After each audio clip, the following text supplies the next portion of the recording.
नमस्कार दोस्तों, apex studies के ऑनलाइन प्लेटफॉर्म पर आपका एक बार फिर से स्वागत है। लास्ट वीडियो में अपन ने कंज्यूमर सरप्लस के बारे में डिस्कस किया था और जो कंज्यूमर बिहेवियर को एनालिसिस करने की अपनी जो दो टेक्निक्स थी, कार्डिनल अप्रोच और ऑर्डिनल अप्रोच। और कार्डिनल अप्रोच में अपन ने 3 लॉ देखे थे, वो कंप्लीट हो चुके हैं। 3 लॉ कौन से थे? Law of diminishing marginal utility, law of equi marginal utility and consumer surplus. ठीक है, तो वो तीनों हो चुके हैं। अगर आपने वीडियो नहीं देखा तो पहले आप वो वीडियो देख लो। आज अपन पढ़ेंगे ऑर्डिनल अप्रोच। ठीक है, ऑर्डिनल अप्रोच में ओनली इंडिफरेंस कर्व को डिस्कस करने वाले अपन। ऑर्डिनल अप्रोच क्या होती है? जिसमें अपन यूटिलिटी या सेटिस्फेक्शन को मेजर नहीं कर सकते। मैंने पहले भी बता दिया था कार्डिनल अप्रोच और ऑर्डिनल अप्रोच में डिफरेंस क्या है, मैंने प्रीवियस वीडियो में बता दिया था। ठीक है, तो ऑर्डिनल अप्रोच क्या है? ऑर्डिनल अप्रोच जिसमें अपन सेटिस्फेक्शन या फिर यूटिलिटी को मेजर नहीं कर सकते, कैन नॉट बी मेजर्ड। और मेजर नहीं कर सकते हैं तो क्या करेंगे अपन? इसमें गुड्स को कंपेयर करेंगे, या रैंक देंगे। कंपेयर करेंगे या रैंक देंगे। रैंक कैसे देंगे? जो ज्यादा अच्छी जो ज्यादा सेटिस्फेक्शन दे रही है अपने को, उसको अपन ज्यादा रैंक देंगे या फर्स्ट रैंक देंगे, और जो कम सेटिस्फेक्शन दे रहे हैं उसको कम रैंक देंगे। ठीक है, तो इसमें अपन कॉमोडिटी को कंपेयर करते हैं। इसमें जो कॉमोडिटी होगी वो या तो 2 होगी या 2 से ज्यादा होगी। ठीक है, सिंगल कॉमोडिटी इंडिफरेंस कर्व में नहीं आती। क्यों नहीं आती? अपने को यहाँ कंपेयर करना होता है और सिंगल कॉमोडिटी में कंपेयर नहीं कर सकते। कंपेरिजन के लिए कम से कम 2 कॉमोडिटी तो होनी चाहिए। ठीक है, तो ऑर्डिनल अप्रोच में अपन पढ़ेंगे indifference curve.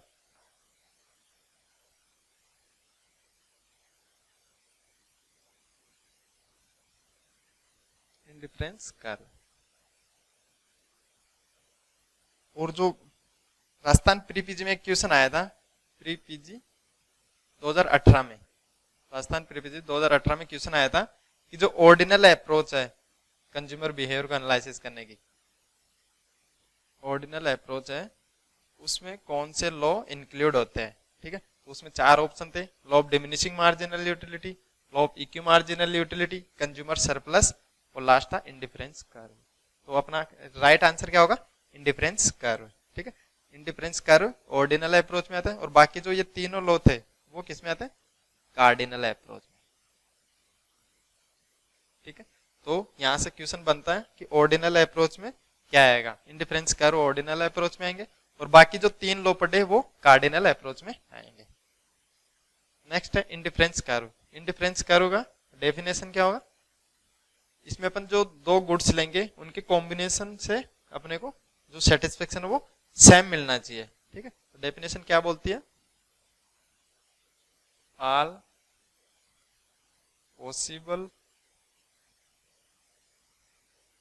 Possible combination of two goods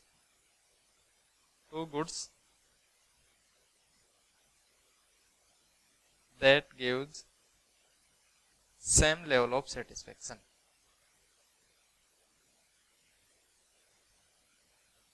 ठीक है, तो 2 गुड्स के कॉम्बिनेशन से अपने को जो सेटिस्फेक्शन मिलेगा वो कैसा मिलेगा? सेम मिलेगा। ठीक है, तो इसकी डेफिनेशन भी इंपॉर्टेंट है। एक बार क्वेश्चन आया था बीएचयू 2017 में, बीएचयू 2017 में क्वेश्चन आया था कि जो इंडिफरेंस कर्व है वो क्या होता है, या फिर डिफाइन आया था इंडिफरेंस कर्व डिफाइन। वहां ऑप्शन थे, 4 ऑप्शन थे, same level of output, same level of income या फिर अमाउंट, एक था सेम लेवल ऑफ सेटिस्फेक्शन, और लास्ट था नॉन ऑफ दीज। तो यहाँ राइट आंसर क्या है? Same level of satisfaction. Indifference curve define, इसमें सेम लेवल ऑफ सेटिस्फेक्शन आएगा। ठीक है, तो इसकी जो इंडिफरेंस कर्व की डेफिनेशन है वो भी इंपॉर्टेंट है, याद रखनी है अपने को।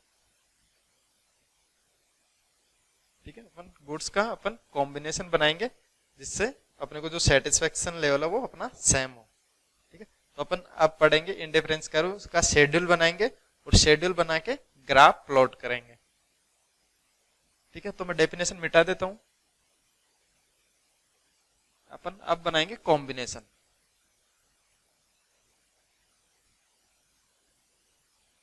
कॉम्बिनेशन बनाएंगे किसके? दो गुड्स के, गुड एक्स और गुड वाई। दो गुड्स है अपने पास, एक्स और वाई। ठीक है, इनके कॉम्बिनेशन से जो अपने को सेटिस्फेक्शन मिलेगा वो सेम मिलेगा अकॉर्डिंग टू डेफिनेशन। कॉम्बिनेशन बनाया मैंने A B C D E. ठीक है, और गुड एक्स जो है उसकी यूनिट कितनी है? 1 2 3 4 5। गुड वाई की कितनी होगी? जैसे 12 है, 8 है, 5 है, 2 है, 1 है। ठीक है, तो ये y की यूनिट है, ये x की यूनिट है। x की बढ़ रही है और y की घट रही है। क्यों घट रही है? जैसे अपन x में यूनिट ऐड कर रहे हैं उस हिसाब से y में जो यूनिट है वो घट रही है। ठीक है, तो ये है MRS बताता है ये चीज। इंडिफरेंस कर्व में MRS मैं पढ़ाऊंगा, इससे आगे MRS क्या होता है। ठीक है, तो MRS होता है मार्जिनल रेट ऑफ सब्सटीट्यूशन।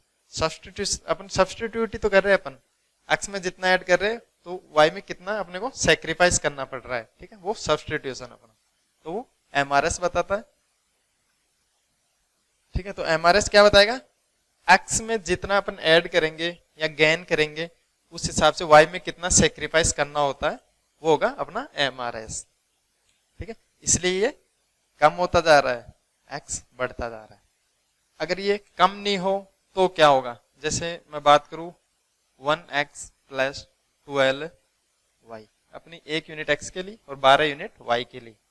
अपनी दूसरी यूनिट थी 2x प्लस 8y।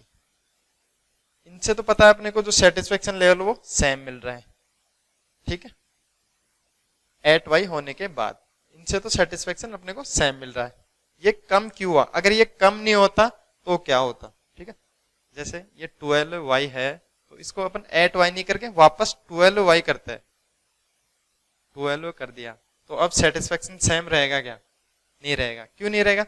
मान लेते 12 तो चलो सेम है यूनिट, 12 y की जो यूनिट है वो सेम है, लेकिन यहाँ x की यूनिट चेंज हो गई, पहले एक थी फिर 2 हो गई, तो सेटिस्फेक्शन जाहिर सी बात है 2x वाले में सेटिस्फेक्शन ज्यादा मिलेगा एज कम्पेयर टू जिसमें x एक यूनिट है। ठीक है, तो 2x प्लस 12y ज्यादा सेटिस्फेक्शन देगा 1x प्लस 12y से। ठीक है, तो इसलिए अपन y की जो यूनिट है उसको कम करते हैं, जिससे अपना जो कॉम्बिनेशन है वो बना रहे और अपने को जो सेटिस्फेक्शन लेवल वो सेम रहे, इसलिए y की कॉमोडिटी को यूनिट को कम करते हैं अपन। ठीक है, इससे अब यहाँ पे ग्राफ भी बना लेते हैं अपन। इधर आएगी गुड x, इधर आएगा गुड y। ये है ओरिजिन, ये x एक्सिस है, ये y एक्सिस है। तो गुड x में 1 2 3 4 5, 1 2 3 4 5, और गुड y में 12 से स्टार्ट है, 12 8 5 2 1। ठीक है, तो 12 मैं यहाँ कहीं मान लेता हूँ, फिर 8 है, फिर 5 है, फिर 2 है, फिर 1 है। ठीक है, ये अपना था 1 2 3 4 5। गुड x इधर है, गुड y एक्सिस पे। ठीक है, तो अपन टेबल से या शेड्यूल से देखेंगे कि जब x की एक यूनिट थी तब y की कितनी थी? 12 यूनिट थी, तो यहाँ 12 मान लेते हैं।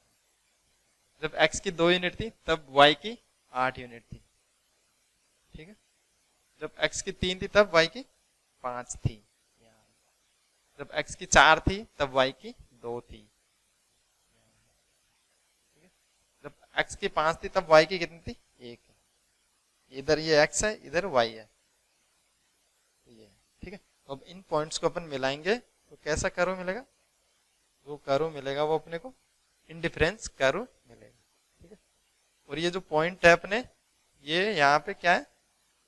सेटिस्फेक्शन लेवल सेम दे रहे हैं, सेम लेवल ऑफ सेटिस्फेक्शन के पॉइंट है सब। ठीक है, तो ग्राफ कैसा बना? डाउनवर्ड स्लोप इसका, downward from left to right. ये लेफ्ट है, ये इधर ये राइट, तो लेफ्ट से चल रहा है किधर, राइट की तरफ, ठीक है, वो अपन प्रॉपर्टीज में पढ़ेंगे, ठीक है। नेक्स्ट चलते अपन, जो एमआरएस क्या होता है और जो प्रॉपर्टीज ऑफ इंडिफरेंस कर्व वो क्या है। तो इंडिफरेंस कर्व का जो शेप है वो कैसा बना अपना, ऐसा, ठीक है, downward slope from left to right. अब देखते अपन एमआरएस देखेंगे और उसके बाद properties of indifference curve.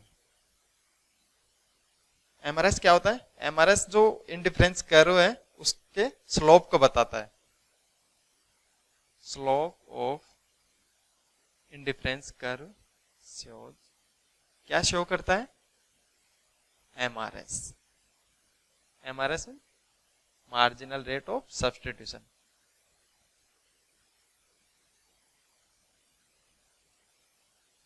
Upon substitute ही तो कर रहे थे, एक्स की एक यूनिट ऐड करने के लिए वाई की कितने यूनिट सेक्रीफाइस करने पड़े, तो वो क्या था, सब्स्टिट्यूशन ही था, ठीक है।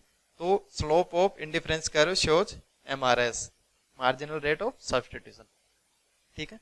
तो ये याद रखने की चीज है कि जो इंडिफरेंस कर्व है उसका स्लोप क्या बताता है, एमआरएस बताता है, मार्जिनल रेट ऑफ सब्स्टिट्यूशन। इसका फॉर्मूला क्या होगा, del Y upon del X, change in Y due to the change in X, ठीक है। वाई में कितना चेंज हो रहा है, किसकी वजह से, एक्स में जितना चेंज हुआ उसकी वजह से वाई में कितना चेंज हुआ, वो क्या बताएगा, इंडिफरेंस कर्व का स्लोप या फिर एमआरएस, ठीक है। तो ये फॉर्मूला है एमआरएस का, या जो स्लोप है वो क्या बताता है, del Y upon del X. तो एमआरएस कैसे निकालेंगे, जैसे अपने को यूनिट दे दे, अपनी यूनिट थी वाई की एक, एक्स की थी 1 2, वाई की थी 12 और 8, और अपने को पूछे एमआरएस इसका कितना एमआरएस होगा, तो कैसे निकालेंगे, चेंज इन वाई, वाई में कितना चेंज हुआ, पहले 12 था फिर 8 हो गया, मतलब 4 का चेंज हुआ। एक्स में कितना चेंज हुआ, पहले 1 था फिर 2 हो गया, तो एक्स में चेंज हो गया 1 का, ठीक है। यहाँ अपन साइन को इग्नोर करके चल रहे हैं, ठीक है। तो ये क्या हो गया, 4:1, तो जो अपना एमआरएस है वो कितना है, 4:1 equal 4।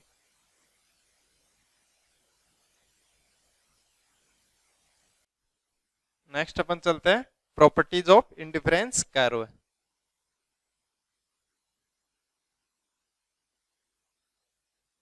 Properties of indifference curve, indifference curve को शॉर्ट में आईसी बोल दिया मैंने, ठीक है।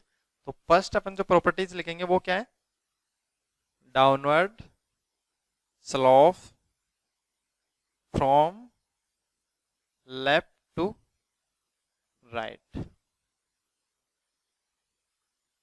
लेफ्ट टू राइट है, जैसे अपना ये इंडिफरेंस कर्व था, ठीक है। तो ये क्या है, डाउनवर्ड है, डाउनवर्ड स्लोप है, और साइड कौन सी अपनी, लेफ्ट टू राइट, ये लेफ्ट से किस साइड जा रहा है, राइट की तरफ, तो बोल सकते हैं downward slope from left to right. दूसरा अपन जो प्रॉपर्टीज देखे इसकी, तो वो है higher, higher indifference curve gives higher level of satisfaction, higher level of satisfaction, ठीक है।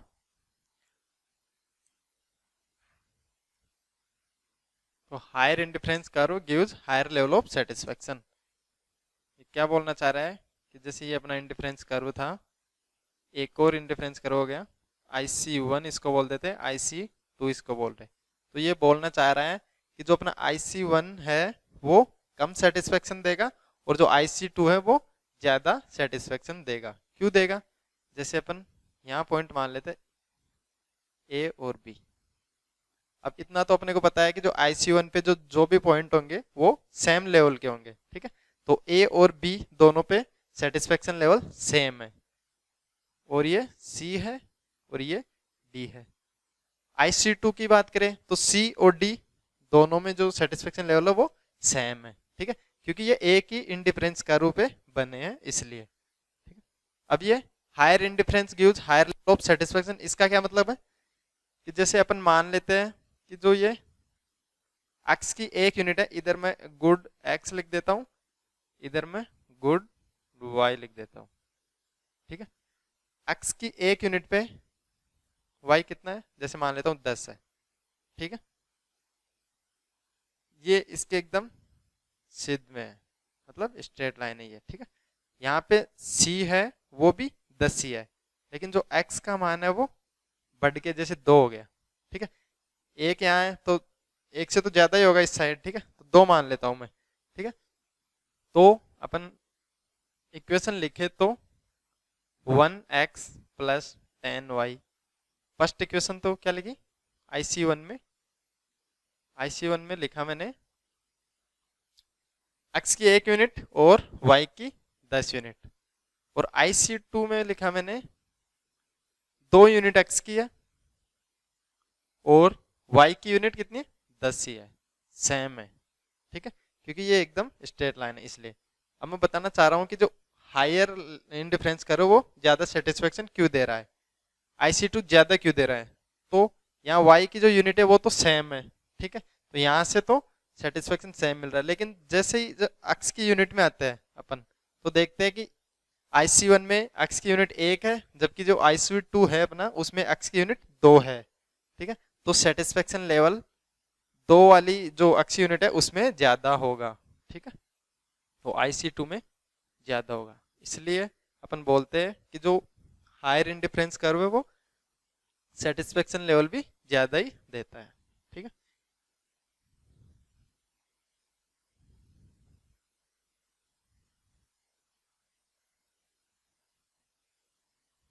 नेक्स्ट चलते हैं अपन,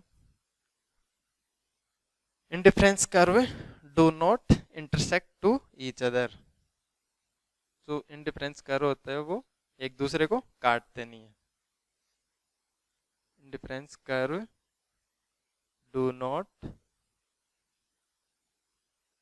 intersect to each other,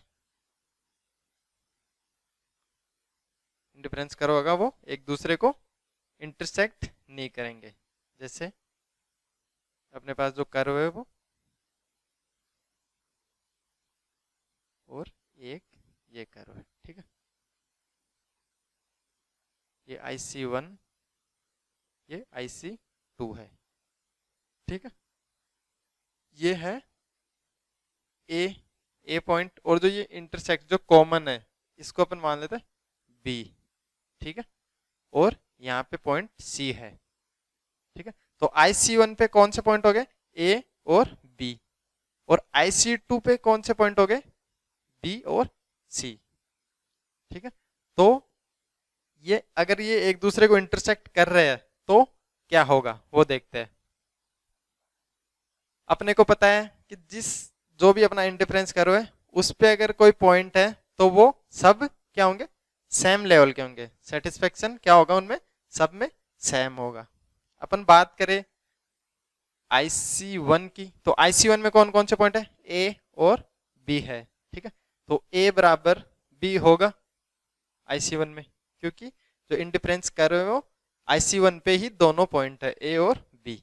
IC2 में कौन से पॉइंट है, IC2 में 2 पॉइंट है B है और C है, ठीक है, तो IC2 में क्या होगा B इक्वल C होगा, ठीक है।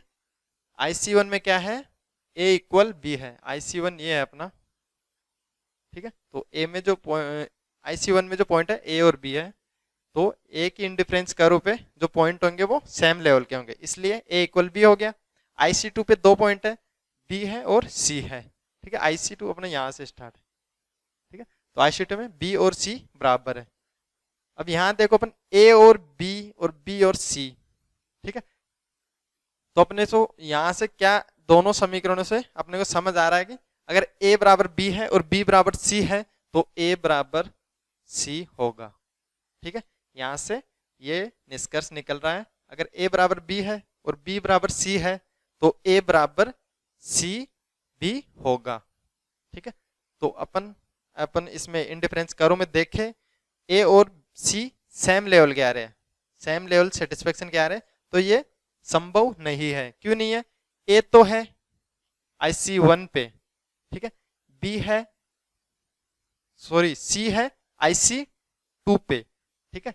तो ए की अलग अलग इंडिफरेंस कर्व पे जो सेटिस्फेक्शन लेवल होता है वो अलग अलग होता है, ठीक है। जैसे इससे पहले वाले में बताया था कि जो ये ऊपर वाला है इंडिफरेंस कर्व उसमें सेटिस्फेक्शन ज्यादा होगा और नीचे वाले में सेटिस्फेक्शन कम होगा, ठीक है। तो यहाँ क्या दिख रहा है अपने को कि जो A इक्वल सी है वो संभव नहीं है। क्यों नहीं है? क्योंकि ये ए है वो अपना IC1 से आ रहा है और सी है वो IC2 से आ रहा है। अलग अलग इंडिफरेंस कर्व से जो कॉम्बिनेशन बन रहे हैं वो सेम लेवल के नहीं हो सकते हैं। ए की इंडिफरेंस कर्व से जो पॉइंट आएंगे वो सेम लेवल के हो सकते हैं, लेकिन अलग अलग इंडिफरेंस से जो पॉइंट आएंगे वो अलग अलग आएंगे। अगर वो ऊपर है तो ज्यादा सेटिस्फेक्शन देगा और वो नीचे है तो कम सेटिस्फेक्शन देगा, ठीक है। तो सी यहाँ ऊपर है तो सी में सेटिस्फेक्शन लेवल ज्यादा है एज कंपेयर टू ए, ठीक है।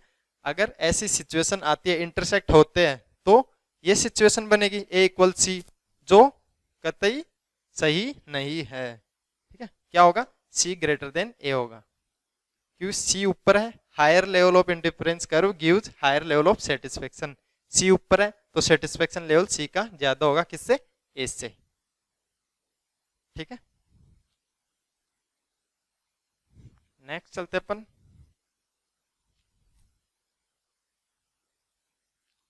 Convex to origin. Convex to origin, जो ये अपना इंडिफरेंस कर रहे हो वो कॉन्वेक्स टू ओरिजिन है। कैसे? अपना ये क्या है? ओरिजिन है, ये क्या है? इंडिफरेंस कर्व है, ठीक है। तो ये कॉन्वेक्स टू ओरिजिन है। कॉन्वेक्स टू ओरिजिन क्यों है? क्योंकि अपन जो MRS निकालते हैं, ठीक है, MRS निकालते हैं, कैसे निकालते हैं? Del Y upon del X, ठीक है। जो अपनी जो शेड्यूल था या जो अपन ने टेबल बनाई थी वहां से अपन del Y upon del X निकालेंगे, तो अपना क्या आ रहा था? जैसे अपन, मैं टेबल यहाँ लिख देता हूँ एक बार, एक्स और वाई। एक्स का था 1 2 3 4 5 12 8 5 3 2, ठीक है, ये था।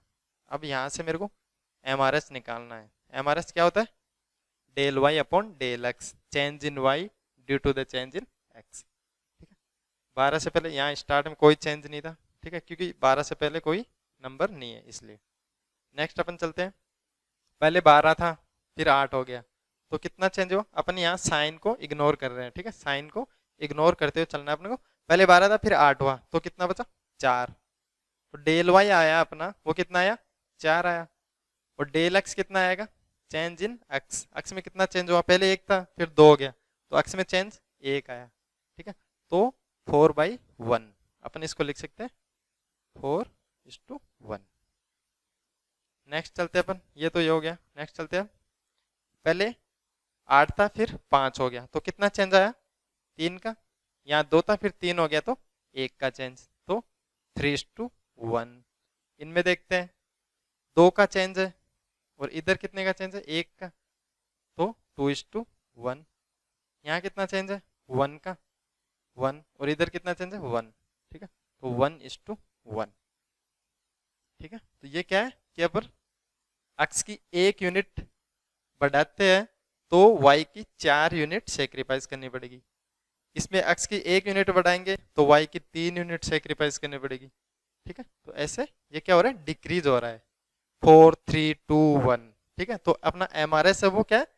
डिमिनिशिंग है या डिक्रीजिंग है, इसलिए ये क्यों? इसलिए ये कॉन्वेक्स टू ओरिजिन है।